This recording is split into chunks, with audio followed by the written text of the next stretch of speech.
The other thing that you brought up, which I find interesting as a motivation tactic, because I've talked to a lot of HR and TA people that are doing a really good job of engaging hiring managers, and they often focus on tying it to the business objective, tying it to the positive outcomes, the things that we're trying to achieve, which I think is one side of it.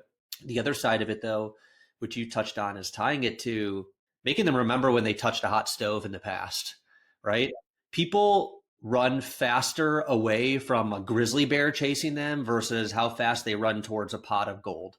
And so sometimes you have to remind people of the negative experiences of when the hiring process hasn't gone well or when they've hired the wrong person because of mistakes they made on the hiring process, and make them understand I'm here to help make sure that you don't have to go through that again. That doesn't have to be our reality. We don't have to onboard somebody from 90 days, part ways with them, and do this whole thing over again. I don't want that to happen. So, let's work together to make sure we don't end up in that place. And as a result of doing that, we'll also have a better outcome in the hiring process and hire a better person and be able to achieve our objectives.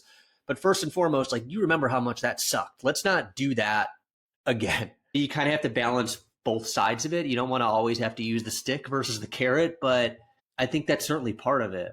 Yeah. And, all business problems are people problems at their core. All business problems are people problems.